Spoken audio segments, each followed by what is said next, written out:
This episode of the Cork and Entertainment Show is brought to you by Black Box Prompter. Are you a musician tired of being tethered to your tablet or music stand? Do you long to connect with your audience on a deeper level, but find yourself constantly glancing down at your lyrics and chords? Then I highly recommend Black Box Prompter, the smart and stealthy lyrics and chords teleprompter designed to liberate musicians from the stage clutter. This innovative device is perfect for bands, hobbyists jamming out in the garage, touring pros rocking arenas, and even houses of worship looking to elevate their services. It discreetly displays your lyrics and chords, allowing you to maintain eye contact with your audience, adding an extra layer of authenticity and connection to your performance. Don't let distractions hold you back. Unleash your full potential and create a more powerful connection with your audience with Black Box Prompter. Click the link in our episode description and use the promo code Corcoran at checkout for 10% off your purchase. Black Box Prompter, the smart teleprompter built for musicians by musicians. Hey, what's going on, everybody? Welcome to the Corcoran Entertainment Show. I'm your host, Franky Corcoran. How we all doing? Everyone having a good week and all that stuff? Almost said this is the first episode of April, but I just realized it's not. Anyways, here we are. Before we start today, I just want to give a quick little shout out for we have a show in Campbellton, the first show for our Constantine Collective Music Mania Library Tour. We're coming to Campbellton, the Campbellton Centennial Library, Saturday, April 12th from 2 to 3. Join us for a one-of-a-kind concert where a lively string quartet and a hilarious classical music conductor bring music to life with interactive activities and engaging storytelling. Free event, and definitely if you're in the area, Campbellton, be sure to stop by. It's going to be a great time. I'm super excited to be putting that on for our very exciting tour. I'm very happy to be performing it with these guys. So there's that. Now, moving on to our show today, we have a very funny guest today. Had a great time with her. She is the founder and CEO of the live online comedy club Plauzzable. We'll leave the Plauzzable link in the episode description. And very, very funny comedian, CEO. Had a blast with her. She's just so much fun. Leanne Linsky. So definitely, if you're interested in what Plauzzable has to offer, she will be explaining all of that in the episode, and was a lot of fun. So thank you again, Leanne, for coming on. Later in the show, I will talk a little bit about this article from Collider about whether Avengers Endgame ruined the MCU. Did it not? We'll discuss. And also, what if actors took on certain roles that they were offered? I thought this was an interesting one off the heels of this Amanda Seyfried interview where she was offered a big part but turned it down. But we'll talk about that later on in the show. But until then, guys, just sit back, relax, and enjoy the podcast today.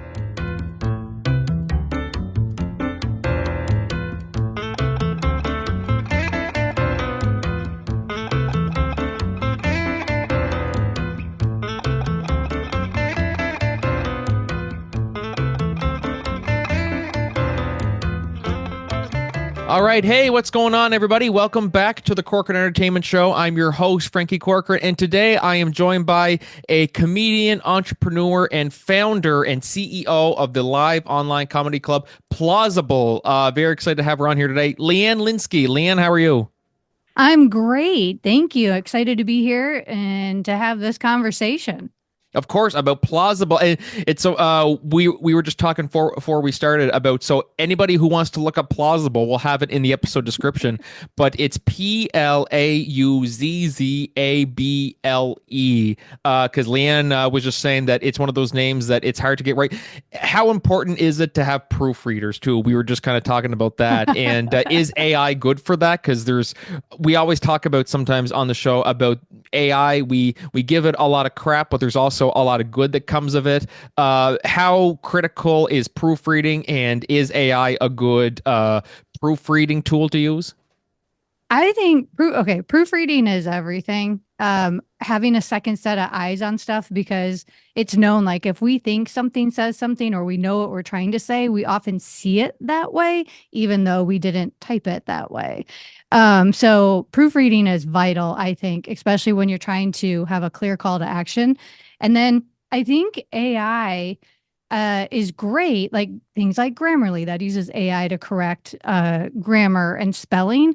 And it is good. It's really good. I think the challenge arises when people have company names or brand names that aren't traditionally spelled.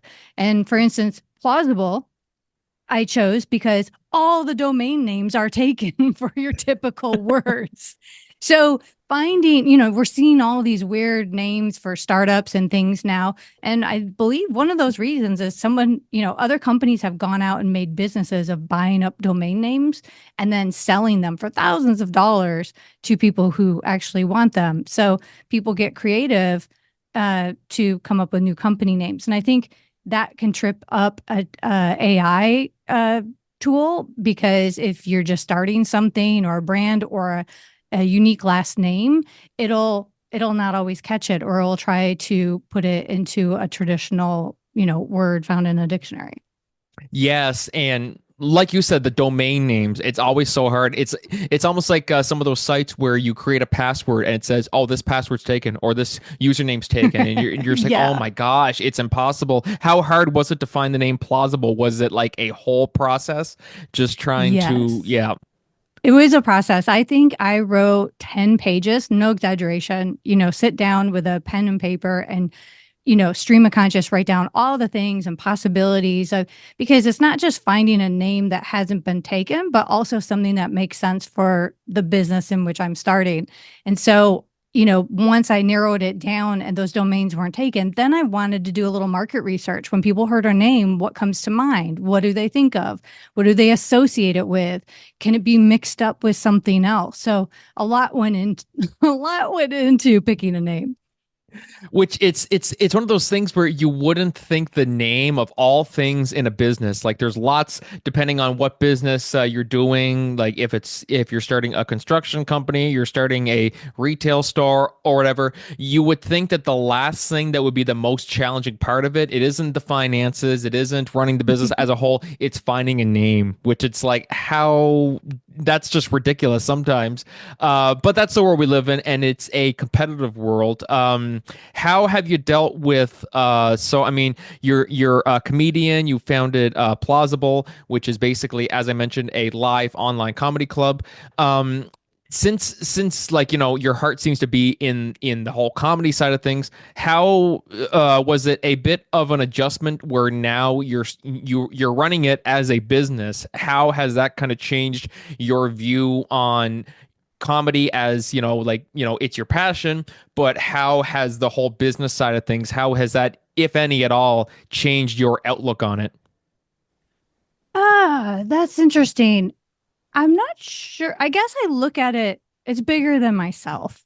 And, that's key. It's not about just me. It's about uh, taking care of my users and customers, and seeing the bigger picture, right? Beyond my own, what I had as comedy goals. Now it's like, what are other people's comedy goals? How do I take this initial problem I was trying to solve and solve it for, you know, people globally, and how do I go about doing that? So it's really just broadened my perspective in a lot of ways. And I think I mean, yeah, and changing it as business, it's interesting because I come from a business background originally. I did my undergrad in business and I worked for a Fortune 500 for nearly 13 years, and then eventually was laid off. And I was like, and my last 5 years at that company, I was doing comedy on nights and weekends. I was taking classes and doing improv and shows, and I was super passionate about it. And I was like, if I ever, if I didn't have this job, I would move to New York. And then what? I lose my job, and my friends are like, hey, didn't you say you were going to move to New York? So I did, and when I got there, I fully immersed myself into the comedy scene and tried to soak up as much knowledge as I could. And At one point during that time, or at two different points in time, I worked for improv theater. So I was their office manager. So I was on a business side in the business at different times. And then I was also an instructor for another comedy organization in New York. So I've kind of always been in business while pursuing comedy. And so I think for me, it's always been very natural to think both sides Oh, if okay, it's that's even cool. two sides. Yeah.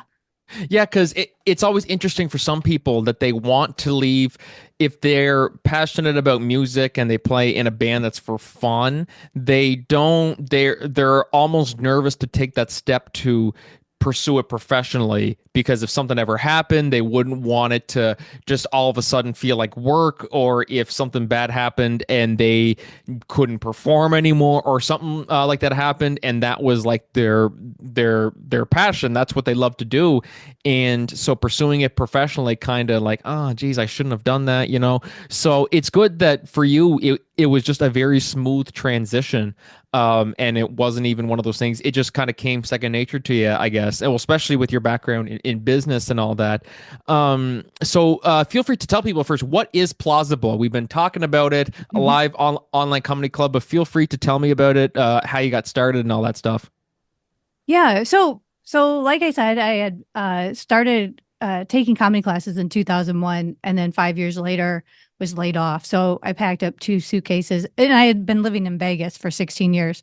I'm originally from the Chicago area. Well, some people would say not exactly Chicago. I'm from Waukegan, Illinois. If anyone wants to get technical.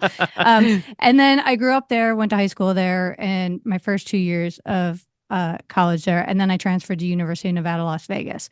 So I ended up staying in Vegas for 16 years. Then I moved to New York, fully immersed myself into the comedy scene and, doing improv shows, classes, all the things. And then fast forward to almost 9 years later, I moved to the West Coast. And I found myself spending more time in traffic than I did on any stage. I mean, I was driving a minimum of an hour up to 2 hours, depending on traffic, just to get 5 minutes of stage time. And I was like, this is bananas. Like, how do I bridge this gap? And my goal wasn't to replace in-person comedy because I don't believe that we'll ever replace in-person events. I mean, that's part of being a human is we need that Interaction. in-life interaction. But there's definitely a gap, right? And how do we connect the in-betweens and how can I work out more jokes? So this was I moved to California in 2014, end of 2014, beginning of 2015. I'm like, what if I take it online? What if I use this Zoom thing or Skype, right? Because I was using it for a day job at the time. And then life got lifey. Fast forward to August of 2019, BC, before COVID. And I'm like, I'm finally just going to take this stuff online and see what happens and cobble a bunch of things together, for people to sign up and then put it on Zooms. Great. It solved a problem. It bridged the gap. It connected us. And I was like, and people were like, this is really cool. And they'd pay to come to my open mic. And then other people were like, what? Online? Why would I do that? Oh, hello, COVID. Now everybody's online. Everybody's using these technologies. But although it solved an immediate problem of connection and bridging a gap, I soon found other problems because although those technologies are great and we could cobble different apps and things together to make something work, what I found was it created other problems. Comedy, we want to see and hear people without a delay, without a gap, all these things without having to suddenly become technology experts. And I was like, how do I fix that? Because there is something here that could help people. And so anyway, I went back to school and I got my master's in innovation and entrepreneurship at University of California, Irvine, and took my idea and I was like, I want to scale this. How do I scale this? And learned everything I possibly could, got accepted into incubators and accelerators and started building my team. And we launched our live platform in December of 2022. So what is it, to get a little bit more serious about your question, is it's basically if you think of a Etsy, you're familiar with Etsy where Yep. people can buy and sell. Hmm. It's Yep. an Etsy for comedy. So the comedians own their own comedy, page on Plauzzable. They can schedule and charge for their shows. Everything's built into our platform, and comedy fans can log in, create their free account, and attend things for free, or different comedy events for free, or pay a ticket. It's up to them. Everything is live online. And by live online, I don't mean recorded like a YouTube video and then you watch it, or streaming from YouTube and you watch it. I mean, you log in and you can see and hear everybody else in the logged in room. So if you're familiar with Zoom or Google Meets or something, you can think of that, right? Everybody logs in, you can all see each other and hear each other in real time. And it's like that, except it's customized and designed and laid out for comedy. So you log in and you can see and hear the rest of the audience and the performer, but it doesn't feel like you're in a meeting with Bob from accounting. So that's what we did. So we integrated so that a comedian, even if they don't have a web page, they just have a profile on Plauzzable. And it's like, if you're familiar with LinkedIn, you have your comedy profile on Plauzzable. It shows all your upcoming shows. It shows your bio, your headshot, what kind of comedy you do, how long you've been doing it, all of that kind of stuff. There's a all event section, so you can see all of the open mics, the comedy shows, the comedy workshops. If someone has a comedy podcast, all of that each has their own listing on there, and you can see more information, register for the event or not, and do your thing. Wow, that's fantastic. Never heard basically, yeah, like you said, the Etsy or like LinkedIn, but for comedy. That's so cool. Actually, we never, and we're seeing a lot of stuff coming out of the pandemic that we thought would just be temporary. I mean, like when we're doing live streams and doing Zoom podcasts and stuff like that, which is what I'm doing. You would have thought that, okay, once the pandemic is, quote unquote over and we can move past it and start doing what we used to do, things will just go back to normal. We won't need Zoom anymore. But we're seeing now that the with like, we're really starting to realize how crucial like technology and stuff really is, and how much it, because it connects me to people like you who, like, I'm way over in the middle of, like, Canada, and you're in, where are you again? Sorry. Seattle, Washington. Seattle, Washington. See, so we're two completely different parts of the world, but we're able to build a connection through Zoom and stuff like that. So did you ever picture that, Zoom and, Google Meets and stuff like that, has it changed things for the better or the worse, or how do you kind of see that? I think they changed things for the better, for sure. That's And I look at it as like when I was doing research on, on Plauzzable and how I'm solving problems and is there a true need for it? And for instance, I looked up open mics, right? So just comedy open mics. And if you're not familiar with an open mic is like a show, but it's not overly produced. It's where anybody can show up, throw their name on the list, and get called up on the stage and get 5 minutes of stage time. And open mics are a great tool for comedians, no matter if they're new or professional, to get up on stage and work out new jokes and you know hone their skills. So it's vital to the success of a performer in comedy. So just looking at the number of open mics, 40% of them are in New York and California. So we have all these people who live everywhere else in the world or in the US, if you were just looking at the US, that are missing out on an opportunity to hone their talent or share their talent or perform. I had the luxury of being laid off and picking up two suitcases and going to New York, but not everybody can do that. People have families or jobs or other responsibilities, that financial, whatever it may be, that they can't do that. But with Plauzzable, I can kind of level the playing field, and now everybody can have an opportunity as long as they can log in from an internet connected device. yeah, And and yeah, yeah. And same with people who maybe are pursuing comedy from, Houston, or where there's a growing comedy scene, or but maybe a suburb of thereof, or someone in Kansas, or someone in, Indiana, wherever they are, and they have to drive for hours to get to a main club or to a bar that actually hosts a mic without TVs blaring in the background. So, now they can grow a fan base, you know, globally, just by logging in and doing their show. Yes, that's truly it's something we never thought we would be living in, and but yet it still feels so right. The only downside is that now if you work an online job, you can't really call in sick now and like, oh, I can't make it to the office because of the snowstorm. Well, too bad, just go on the computer because this is online. Like, so in those instances, I guess maybe there are downsides, but for the most part, I think it's really helped in terms of, especially if you're growing your brand, you Hmm. want to connect with people from different parts of the world. It's so important to get involved with the and see the digital landscape and like what it does for you and how beneficial it could be. And speaking of growing your brand, how I mean, like obviously you've built up a terrific reputation with Plauzzable. What were some of the difficulties starting it or going through that?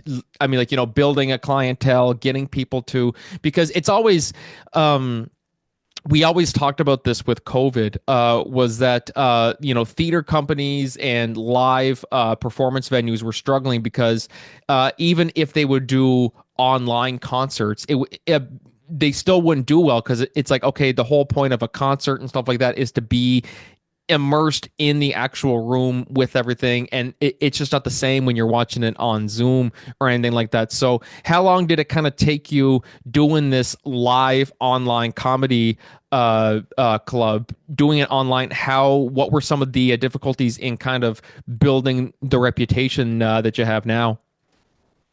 I think the challenge is people think that I'm Zoom. Like they think I have a website and I'm telling you to log into my Zoom account. And it's not. I'm not using Zoom. I'm not using Google Meets. We designed our own video technology uh to do the comedy. So I think that's one of the biggest challenges, because someone's like, well, I have Zoom. Why would I go to Plauzzable? Well, Plauzzable isn't Zoom. There are notable differences in the layout, our audio, some of the features that we have, but also with Plauzzable, it's designed specifically for comedy, in that we have event listings for comedy. You're not competing with music and people's birthday parties and lectures and things like that, like you might on Eventbrite, right? Like if you log into a meetup or an Eventbrite and you're looking for something to do, suddenly you're looking at all the things to do. But if you're going to Plauzzable, you're getting comedy, you're getting your shows and events listed in a directory with other shows. Like, so if someone there's looking for comedy, they're looking for you. You also have your profile and your talent page. Like you're getting all things comedy in one place. So that's the difference. Like if you go to Zoom, you don't know what else is happening on Zoom today, right? Like Zoom isn't putting out a directory of talent and listings or anything like that. It's so vast. That would be insane. But we've carved out, like, this is our lane. We know comedy. We know what comedians want. And so I think some people still think it's like, well, Zoom. The other thing people are worried about, like, are we producing everything? Nope. You have full control as an artist to produce and decide what your show's about. Like, you own your show, you own your jokes, you own your thing. You're just using our technology to broadcast it. So they don't have gatekeepers anymore. So that's kind of a new, like, what? I don't have to ask you. I don't have to jump through hoops. Nope. You can just log in, create your account, and go. The other thing that is, so these are some of the challenges, because people are so conditioned that they have to ask permission. People are so conditioned that, it's either Zoom or Google Meets these days. Um, and then the other thing is uh, monetizing, right? So Yeah. now with social media and YouTube, like you have to have X number of followers or this many number of hours of video on your page or this many of viewers each time you post something on your page, and then you qualify for a potential ad revenue, right? Right. Well, on Plauzzable, you sell one ticket, you're already making money. You don't have to have a minimum number of followers. You don't have to have a minimum number of anything. You just have to sell one ticket and you're already making money. So we try to make it super transparent. And like on a lot of these subscription, we're not a subscription model at this time. Like right now, it's strictly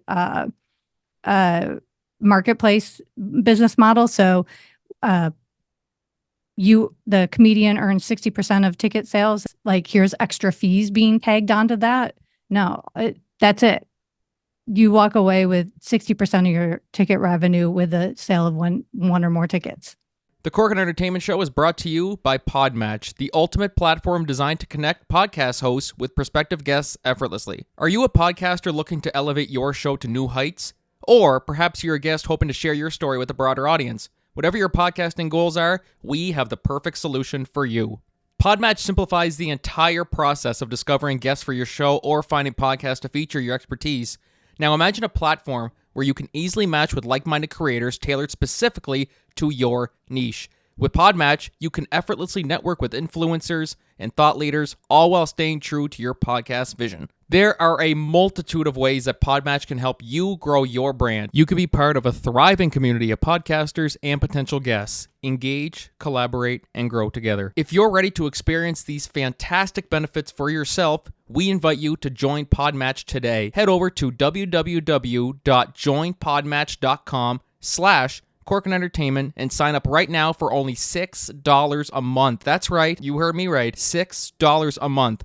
Join the Podmatch family today and watch your podcast soar to new altitudes. Thank you for tuning into the Corkin Entertainment Show, and happy podcasting. That's perfect. Like, that's awesome. And it's like Eventbrite, really, because I mean, like, we were just talking about Eventbrite. You don't have to have 100 plus people following you. It's like, no, if you're in a small town and you're looking to sell tickets to a show, it doesn't matter how big your profile is. It's just if people see your event and say, hey, I'm hosting a concert with this person, and that person, people will come to it. Sometimes they won't even look at who's hosting it. Sometimes. Right. They'll just look at it and see who's in it and, go from there. But still, it's good to have some sort of a good reputation where people who will see the ad or the event on Eventbrite or Plauzzable and say, oh, so-and-so's doing that? Okay, I have to go see it. I don't know any of the people on there, but I still have to go see what they do. So, yeah. really. And so, like, yeah, to your point, like Eventbrite is just the ticket sales. Plauzzable has it all built in. So, you don't have to leave our site to see the event. You stay on Plauzzable and the event is on Plauzzable. Like, so that's the other cool thing. So like if you're familiar with LinkedIn, Eventbrite, Zoom or Google Meets, Etsy, any of those things, take them all, smush them all together, and you have one platform with all the things. And it's not cobbled together of other apps. It's just Plauzzable, doing That's all of the perfect. things you need. So you don't have to create a zillion accounts. You create your Plauzzable account, and then you can log in at any time and see what you want to see. Yeah. With one Plauzzable account, you could rule the world. You really could. That's it's plausible. Yes. I see what you did there. That was a good Right? one. Thank you. Oh, it's so true though. That was really, really good. But no, it's so true. Like and that's just today's technology now too, which is funny. Like, I'm sure that there's still lots of people. I mean, like, do you deal with people now who are kind of like they don't understand technology that good and they're still trying to figure out, like, it's like having when you're doing like stuff online, like door dashing and mobile orders for certain restaurants and stuff like that, and there's people in the crowd go, I don't know how to work that, blah blah blah blah. Do you Yes. have people like that with Plauzzable? How do I get the tickets for that show? Like, how do you deal with all that? Um, we do occasionally have people who can't remember passwords. Like I'm like I that with can't help. everything. Yeah, it's like I can't help you remember your password. Like you've gotta write that down or figure that out. Um, I mean, there are people who what is amazing to me is, so let's say you create your Plauzzable account. once you go in and you create your account, you go to your dashboard, like your main page, right? We call it Right. our dashboard. And they look at the dashboard, and if you're logged in as a comedian, you see a calendar, but people don't scroll beneath the calendar. And there's all the like there's calendar is there because that's people can go in and quick schedule, or if they've already scheduled something, they can access it immediately. So we did a lot of user testing on this.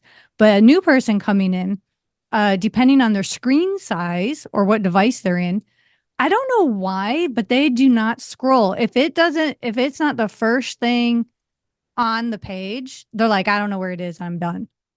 And it's like, do you understand the scroll function? Like, I don't Do know, you have a website. mouse or anything? And they're like, oh, I never thought, like, they don't scroll. And I'm like, what are you looking at? Like, is their screen zoomed in like really big or I don't know. But I do notice that people don't scroll. And in today's world, when you go to a website, you scroll because there's a lot of information below the fold, you know? Exactly. They don't think. You know what I I mean? mean, when you get a newspaper, do you unfold it? Like unfold your newspaper, people. So I don't know, and I don't consider myself a technical person. I'm a non-technical founder. Actually, I'm not a coder. I'm not a developer. Um, I don't have those skills, and so when I came up with this idea, I had to map it all out on paper and draw it all up, in another application that I learned on the computer.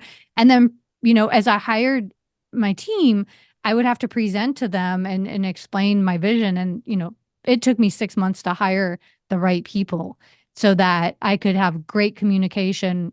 As a non-technical founder, that's important because they're trying to learn what my vision is, and I'm trying to learn, tech, uh, tech talk, if you will, and doing that. But I, but it is amazing to me that sometimes people are just like they throw their hands up and they're like, and I'm like, I don't know how what you do on your computer all day. Like I don't, like you dooms people doom scroll. Like if you're on your phone, you know how to like take the two finger and scroll on the screen. Do that. That is scrolling. So It's not rocket science. It really is. it's not, but I don't. So I kind of, it's like, but so it's not very often that happens. It happens on occasion, and I don't know if it's a device issue. I don't know, but those are some of the things that I find that face, palm to face of like I don't know how to help that. And you're like, oh God. I'm like, do I gotta do maintenance to the site or whatever? It's like, no, people just aren't following the Right. instructions. Well, the other thing is I have whenever I come up with new things, I often test it on my mom and dad who are in their 80s. My dad will be 88 this summer, and my mom will be 84 next month. Oh, okay. And I will test it through them. And if they can figure it out, and then by that I mean my mom sends an email and everything's in the subject line. So if they figure it out, then I'm like, okay, we're onto something. But overall, the feedback has been it's very intuitive, it's very straightforward. Well, that's good though. Like that a whole email in the subject line. Oh God.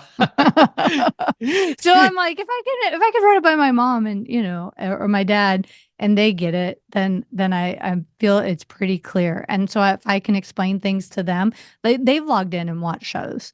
So, you know, That's yeah. that's a good thing to go by. If mom and dad can do it, anybody could kind of thing. Is that Yeah, I think that's a good litmus test. I try to think of well, and I have a lot of users. I have users of of wide variety of ages, 18 and up, and um, it's interesting. I have a lot of older users, and they've become quite tech. Tech. tech savvy? Very tech savvy, and they do really well on Plauzzable. And I have them in mind. I mean, I'm in my 50s, right? So I am that I'm them. And so I think of that. What do we need? Do I want to have to put my readers on to read my screen? No, not always. I don't want to do that. Am I going to have how much of my screen is zoomed in at a time? So I try to think of that in my design. Keep it simple. Keep it simple. I want it to be modern. I don't want everything rotary dial or anything, but I want it to be intuitive and reduce as much friction as possible for people. That's it, because you don't want them to say, "Oh, that site, I can never get it to work, so I just stopped using it." Yeah, that It's like, makes me no, that's the last thing sad. you want. Yeah, Yeah. exactly. Like, But oh, the that's poor people. the what? Oh, sorry, all the poor people. Yeah, oh no, all the poor people, all the poor I'm like, wait, what? all the poor people who were so excited to use it, and that they had lots of good ideas, and then, oh, I can't use the site. Okay, that dream's gone. Yeah, exactly. So I tried to always think like if this were my mom and dad, how could I help them? How can I help them log in and and I think with tech, I believe it's never done. It's just always evolving. What can we do better? What can we do to make this experience even better? How can we make it even easier? So I'm always trying to pay attention to those things. And going back to your original question of like, how has having a business in comedy changed me as a comedian? I am, as much as I listen to people's jokes, I am now also paying attention to how are they using this? What are they doing? How can I make this experience better for them? Not just through general comedy and entertainment, but through the technology experience. That material just writes itself. Sometimes it Yeah. does. If you give it to Yes. someone who doesn't know how to send a text or anything, and then you watch them try to open up a site and sign up, it's like that's just comedy gold right there. You don't even need to write a script or anything. It's all right there It's in front so of you. true. Well, So good. I also think when people promote themselves, so as a business that wants to promote what's happening on our platform, I'm watching comedians who are doing things and I'm always surprised when they're not promoting themselves and then they wonder why did no one show up. I'm like, what? You have to tell people, like and your tone when you tell people if you're not excited or you're feeling like embarrassed about it, well, people are probably like, yeah, I'm not going to go to that. So there's so like don't overthink it, just be excited, tell people about it, be clear with your messaging. But even when it comes to that technology, even though people are on social media all the time, I find that oftentimes people don't know how to tag somebody in a post. Instagram, you can add people as collaborator, which I think is brilliant. That helps so uh, much. Oh my gosh, it's one of the best features. And it's amazing how many people won't accept to promote their own show. I'm like, And then they're what? wondering why nobody showed up. It's like, well, I didn't know what was happening. I would have went. Right? And I'm like, do you understand? Like, do you read? And that's the other thing is like, I don't, we put out, there's so much, everybody's a content creator. Everybody's putting out all this stuff. And I think we're so overwhelmed and inundated with, here's my blog, here's my this, here's my that. We'd stopped reading. I mean, we can only consume so much information. But I also recognize even in like we offer tutorial videos or we offer free help sessions. We have free help sessions with a live human on Plauzzable every Monday and Saturday. And it amazes me how so many times people don't show up. We have regulars who will show up. Like we know people who are using it, but the other people will just like not click on the tutorial and they're literally 2 minutes or less to like solve their problem. Um, and and to me, it's like read the directions, stop and ask, how to Exactly. get there. And I'm like, what? They're almost like scared to ask. It's like, no, like if you don't know, you don't know. There's nothing. Yeah, or even like with social media and how to do stuff, like Google it, When I'm like, oh, what's this collab thing? What's that mean? What do you do? I go to Google. Yes, Google it helps tells me a so lot. much. It takes Yeah, just a simple click of a button or a scroll. You know what I mean? We were just talking about yeah. scrolling earlier. Um, yeah, like it's just so good to see something like this be part of the world, like a live online club that it's like, okay, even if you can't make it out to some of these events because it's in a different state or country or whatever, we have something like Plauzzable, which is so good, and I'm so happy that you're putting this stuff into the world, and I'm happy for all the success. that it's brought you. What would your call to action be? Where can people find you on social media and Plauzzable and all that stuff? Yeah. So Plauzzable, PLAUZZABLE.com. You can create your free comedy fan account or your free comedian account, whichever you're feeling. And if you want to find me, you'll find me on Plauzzable a lot of the time. And also you can find me on LinkedIn, Leanne Linsky. I believe I'm the only Leanne Linsky in the world. And so you're welcome. Perfect. I'm honored to have the only Leanne Linsky ever. I'm so Yeah. lucky to have her on here. I know. It's quite the honor. Only. The one Yeah. and only Leanne Linsky. Leanne, thank you so much for taking the time to come on. And, as I said, I'm just super excited that we have something like this in the world, for people who can't make it out to events and stuff like that they'd want to go to. But you have found a way to make that possible for them. So thank you for that. And best of luck in all your future endeavors. Thanks so much. Thanks so much for having me. And now I'm thinking I should have called my company Scroll. Scroll. That would help so much better for these people. You would have increased sales by like 30%. That would be so good. Guys, we're going to take a short break. We'll be right back. But until then, this is Franky and Leanne Linsky signing off. Have a good one, Leanne. Thanks. You too.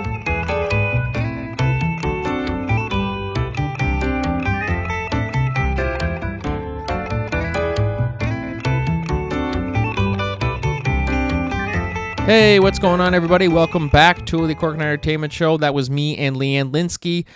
Thank you so much, Leanne, for coming on. And guys, I'm going to put the link to Plauzzable and how you can find that below in the episode description. So thank you again, Leanne, for coming on, and had a blast. Very, very funny conversation. So our first solo discussion topic today is in regards to an article by Collider. I've always loved Collider, by the way. I still remember, it must have been about 10 years ago or so now when when they really started to become like super, super active in the online community, the online entertainment community. They've broken some amazing stories and stuff like that. So definitely be sure to go check this article out for yourself from Collider. And the title basically is, "I'm sorry, but it's true. Avengers Endgame ruined the MCU, and here are 8 reasons why." So I took a look at this article because, you guys know, for anybody who's been listening to the podcast for a while, that anytime I talk about Marvel, and I think everyone agrees with the idea that Avengers Endgame, the MCU wasn't the same after Avengers Endgame, which there's nothing ever wrong with that. Like, that was the peak of the MCU, and I really think that everyone can at least agree to a certain extent. They've had some great hits. They've had some, but really, I think it is safe to say that it wasn't till Avengers Endgame, till after that we started to see a little bit of a decline. It's just kind of been up and down, good movies, bad movies, where as opposed to pre-Endgame, where it was just good movie, good movie, good movie. We might have like the odd one here and there that was meh. But this article really got me thinking, so I kind of wanted to go through it and give my thoughts on each of the reasons why, and just give my what do I think? Did the MCU get ruined by Endgame? Well, let's take a look here. So, number 8, it proved that the MCU has no real stakes. For starters, it's easy to point out, this is the article saying this now. For starters, it's very easy to point out the main issue with Avengers Endgame. It proved the MCU was all talk, no action. The film killed 2 characters, Tony Stark and Natasha Romanoff, and effectively retired a third one, Steve Rogers. These conclusions felt earned and weighed heavy in the hearts of many fans who grew close to these characters over the past 10 years. And then it goes down, or did they? In the same film, Gamora, Zoe Saldana, returns after dying in the previous movie, Avengers Infinity War. It's a contrived and utterly nonsensical return that undoes the powerful sacrifice in Infinity War. Now, to that one, I see where he's coming from, but when you look at how it pays off in Guardians of the Galaxy 3, I don't really see it contrived, because Avengers Endgame, the whole point of it was going back to undo what Thanos did. And so in doing so, they bring back the Gamora who doesn't really know Quill and doesn't share that romantic bond with him. And so Guardians 3 was kind of teasing the possibility, oh, they'll make amends and blah, blah, blah, and then they'll fall in love. And they didn't. It was just a very realistic, they just go their separate ways because the Gamora that he loved was gone. So to me, I'll disagree on that front because, after Endgame, you can see why they thought that because they brought Gamora back immediately after. But I will argue to that I think it worked out in the long run with Guardians 3, seeing how the story ended with Quill and Gamora. And so that on that end there, I'll disagree. Now, who knows, maybe in Doomsday or Secret Wars or something like that, they could retcon it. But for right now, I think it was very well done. It was very, very well done. And to that one, I will kind of disagree. But I do agree with the whole concept of they don't bring it up here, but Tony Stark and Natasha Romanoff are both dead. Steve Rogers, Chris Evans is retired. But now we hear, of course, the news. Now the Black Widow one was simple. She died, and then the film Black Widow was a prequel, so that makes sense.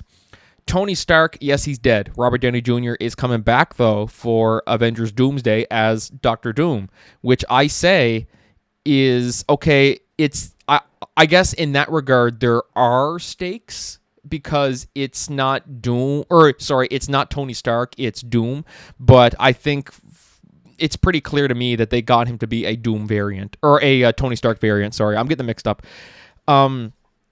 So in that regard, okay, maybe not. But the rumors that Chris Evans is coming back in an undisclosed role, whether it's as Steve Rogers, whether it's as a completely different character using the multiverse concept. If he comes back as Steve Rogers, then yeah, I 100% agree with this one. So I'll wait and see what happens with Doomsday and how they handle Doctor Doom, Robert Downey Jr.'s Doctor Doom, because I've given my thoughts. It just seems very, very desperate. But I could go on another rant about that. But anyways, so that's number 8. Number 7, it says the subsequent movies make it seem irrelevant. Avengers Endgame was meant to be a generation-defining cinematic event. There was nothing wrong with that, and the MCU could have pulled it off if it had been wiser with its follow-ups. However, rather than invest the time and effort to craft another compelling story from the ground up, it chose to pick up as if nothing had happened, treating Endgame as not as a once-in-a-lifetime event, but yet another episode in a long superhero soap opera. I kind of disagree a little bit on that. To where it says, yes, we still see the ramifications of Endgame. But in terms of, the MCU started with Iron Man. Iron Man's now dead. So we still see the ramifications of in Far From Home immediately after the movie after Endgame. Peter Parker is struggling with the idea that people see him as the next Iron Man, and he's saying, I don't think I'm the next Iron Man. So I think in that regard, and then also Falcon and Winter Soldier, we still see the ramifications of Steve Rogers as Captain America, and whether Sam Wilson, Anthony Mackie, Sam Wilson, whether he could live up to Steve Rogers and stuff like that. So in that regard, I see where they're coming from, but I don't really think it makes it irrelevant now because we are still seeing the ramifications of it. And it's not like one of those things where it's they, of course it happened, but I don't think they have to mention it every 2 seconds. You know what I mean? Unless the story requires it, but I don't really see a need to, it happened, it was in the past, they're still feeling the ramifications, but they don't have to address it every 2 seconds, if that makes any sense. So that's my thoughts on that one. Number 6, it made fan service the new norm. The harm Avengers Endgame unwillingly inflicted on the MCU includes how dependent the franchise has become in fan service. The MCU has been very audience friendly, but the 2019 movie included a very generous dose of fan service in its plot. It has Captain America fighting himself and wielding Mjolnir, characters revisiting famous scenes, long-awaited action sequences, couples reuniting, and Cap finally uttering the words "Avengers Assemble." Thus, fans were conditioned to expect the same amount of fan service in future MCU movies for them to feel like a genuine event. Looking at post Endgame movies, it's no surprise that the most commercially successful are those that openly embrace fan service: Spider-Man: No Way Home and Doctor Strange in the Multiverse of Madness. Now, nowadays, audiences don't show up unless they can get their fill of point at the camera moments, and that's a direct consequence of Avengers Endgame's overstuffed plot, full of memeable scenes. I agree with that. I see where they're coming from. The only one that I will argue against that is Guardians 3. That wasn't that there was not really much fan service in that one. It told just a terrific story. And I think I'd say probably it's tied with Deadpool and Wolverine for me as the best post Endgame movie. But that's up for debate. I mean, Deadpool and Wolverine is fan service.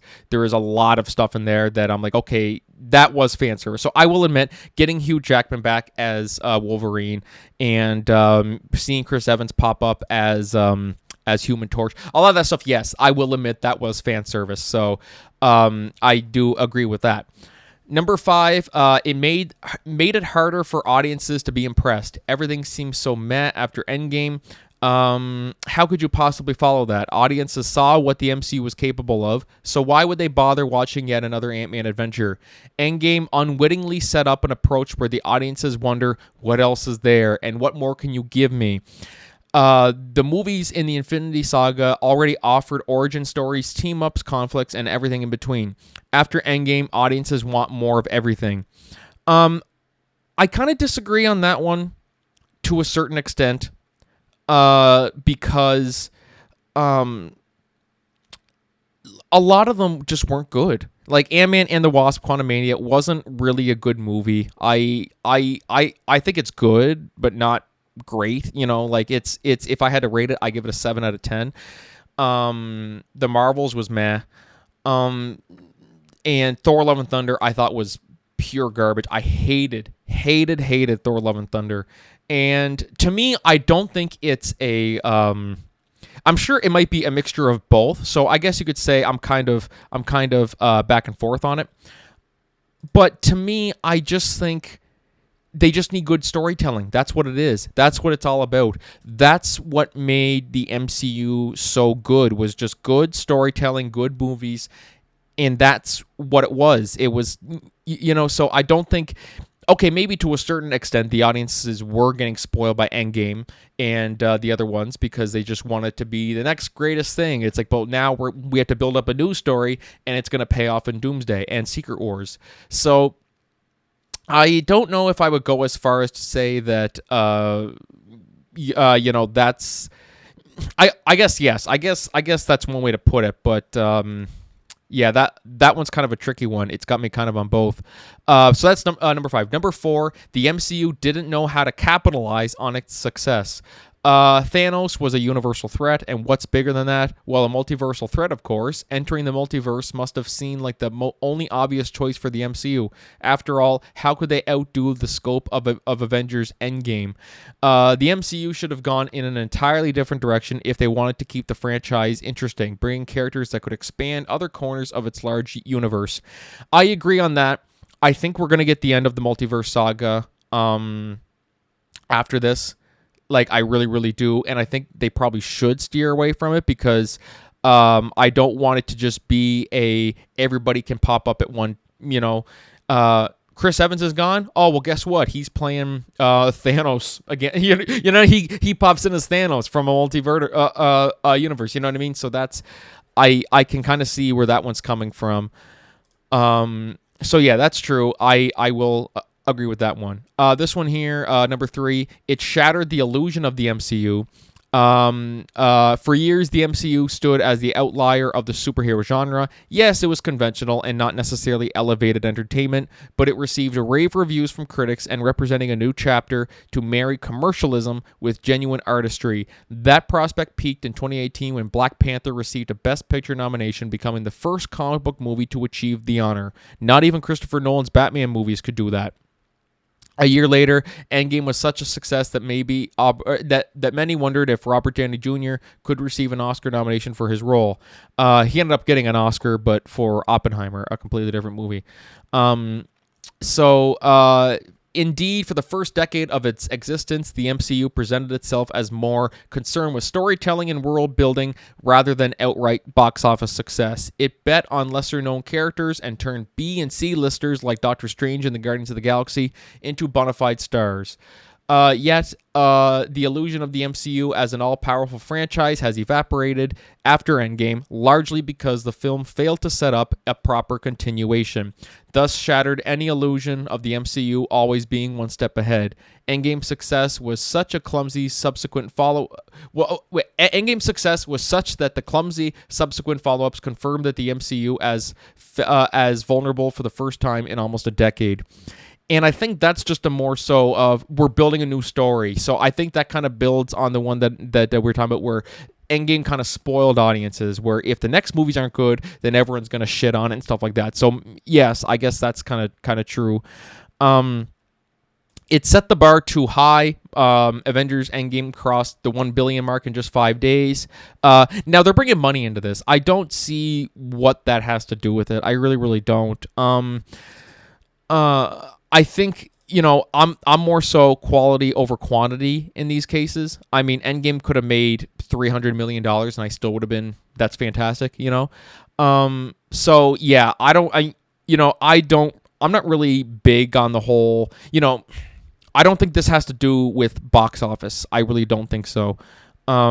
Because it proved time after time that it can still make lots of money. Deadpool Wolverine hit $1 billion and became the highest grossing R-rated film of all time. Guardians 3, I think, made like $900 million. And what's another one? No Way Home made almost $2 billion. So, I don't know if I don't really agree with that one. It set the bar too high. I don't really think so. And number one, which I will agree with this one, it was simply too good of an ending. Avengers Endgame had one task: to be a successful final chapter to the Infinity Saga, bringing a decade of continuous storytelling to a satisfying close. Luckily, it succeeded beautifully, delivering all the thrills and cathartic goodbyes expected of it. In fact, it might have been a bit too good at that. Indeed, Endgame doesn't feel like an ending. It feels like the end. The movie left a feeling of closure behind and achieved what so many final chapters do, satisfying critics and audiences with a logical and fitting ending that let everybody happy.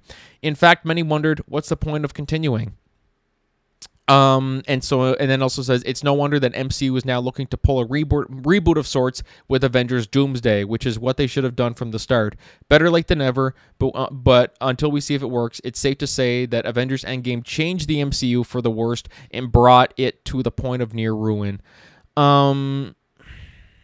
Yeah, so I think it is a very, very well done article because, this one came out a few weeks ago, but it was so interesting. I said I should just make a whole topic of it because I think there's a lot to dissect on it. Sorry if that was a long solo topic. But definitely be sure to let me know your thoughts on that. I kind of wanted to give my thoughts on a lot of it. I'm 50-50 on them. I agree with a lot of them. I disagree with a lot of them. I'm in between on some of them. But I'm really curious to see what you guys all think. Did Avengers Endgame ruin the MCU? Definitely hop on the comments and leave me your thoughts there. And so moving on to our last solo discussion topic today. My God, the solo topics are really long today. But this one is going to be talking a little bit about if actors played certain roles, how would it have turned out? This comes from it was an interview Amanda Seyfried did, where she talked about that she was offered the role of Gamora in Guardians of the Galaxy, and she turned it down because she thought the movie would bomb, and she thought it would hurt her reputation, this and that, and and I really like how mature she was about it. She was like, well, I guess I was wrong. Like she could have very easily said, oh, I just turned it down because I was too good. No, she was just very like, I straight up turned it down. I thought it was going to flop. And boy, was I wrong. It absolutely defied all expectations, as do we all think so too. It completely caught us completely off guard. But then it kind of got me thinking about like movies and stuff where actors were like, had they played certain parts, would it have gone better? So I was kind of looking at the some of the parts of actors and stuff who were offered certain parts but they turned them down. Would they have turned out better, or how would it have gone? So the first one that I want to discuss, well, I mean, we might as well just get it off the top because Amanda Seyfried talked about this, and she was kind of the what sparked this topic. Could she have done a great job as Gamora? I really think she could have fit it. I really, really do think she would have done a terrific job. And I think it's something that we have to understand, that everybody will hear that, like, if the roles were reversed, and let's say Zoe Saldana wasn't Gamora, and let's say she comes out with an interview and says, yeah, I was offered the part, but I turned it down, everybody would be saying, no, only Amanda Seyfried can do it, blah, blah, blah, blah, blah. But... And people say this about Zoe Saldana now, after this article came out and said, yeah, probably for the best. Zoe Saldana was the perfect fit. No, I think Amanda Seyfried could have done a wicked job with it. I really, really do. And that's the thing with a lot of these characters and stuff, is that, yes, you can see how other actors could have portrayed it. And then you look at how the actual person playing that part performed it. And you're like, yeah, there's no way that anybody else could have done it. It's like, well, in an alternate universe, people would be saying different, and who knows? Like, I think she would have done a terrific job as Gamora had she taken the part. And I really admire her. Well, first off, as an actress and everything, she's just fantastic. But as a just being down to earth and just saying, she could have very easily just started bad mouthing them and saying, oh, this and that, that should have been me, but I turned it down. But no, she just straight up said, I turned it down because I thought it was going to bomb, and I was wrong. So I really admire whenever actors are willing to admit that stuff. So that's the first one. Second one, my favorite TV character, TV show, TV actor, or actor of all time, Bryan Cranston's Walter White. The part was originally offered to two people. It was actors Matthew Broderick and John Cusack were being considered, but they declined the parts.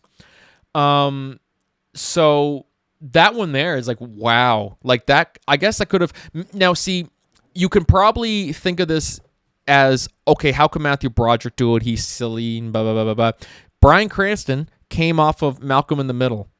For 7 years on Malcolm in the Middle as this goofy dad, and the studios didn't want him, but Vince Gilligan went to bat for him.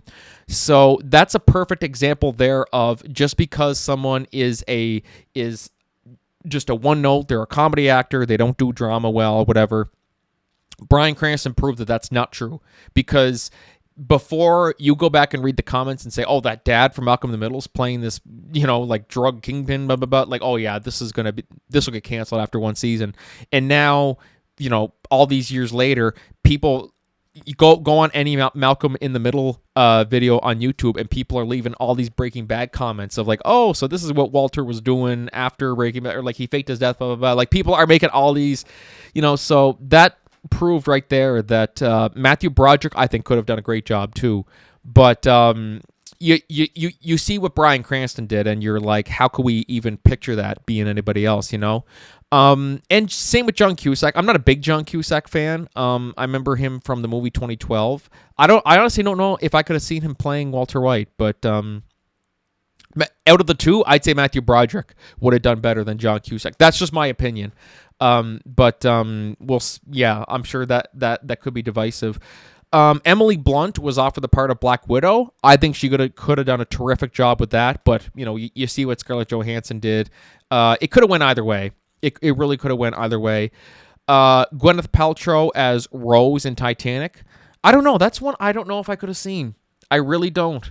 I don't know. I can't really put my finger on it, but I just don't know if she could have pulled it off the way Kate Winslet did. It might be the look, maybe. I don't know. I mean, they're both beautiful women, so I don't really know what exactly makes me say it. But I don't know. I just think it could also just be one of those things where it was so iconic and stuff that how can anybody else play it but Kate Winslet? But that's just my take on that. Lindsay Lohan was offered the part of Jade in The Hangover, the stripper who Ed Helms married. And Heather Graham ultimately got the part. I could have seen that. I really could have seen that. That would have been, I think she would have done a terrific job at that. But Heather Graham added so much more light to it and so much more, that's also kind of hard to picture. But I think that could have went either way, really. And Matthew McConaughey was offered the part of Ego in Guardians of the Galaxy 2, but he declined it, and it was given to Kurt Russell, who I think did a terrific job with that part. And that also, straight up there, McConaughey would have nailed it. He absolutely would have nailed it because he's Matthew McConaughey. But, it's always interesting to think about these things. So really the only one that I disagree with on was Gwyneth Paltrow versus Kate Winslet for Titanic. I don't picture her in that part. I really don't. But the others, I think it really could have went either way.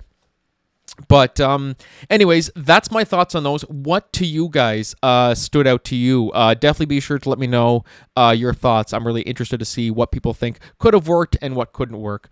So we are going to call it for the show today, guys. I want to thank my guest, Leanne Linsky of Plauzzable. And definitely, guys, be sure our Campbellton at the Campbellton Centennial Library this Saturday, April 12th. And it is a free event, and feel free to join us for lots of comedy, music, and all that good stuff. Thank you guys for listening to the show today. If you liked the episode, be sure, leave us a nice little review. It doesn't have to be anything real fancy. Just something to, support us, keep us going. And so that's it, guys. Thank you very much. We'll see you guys next episode. But until then, this is Franky signing off. Cheers, guys.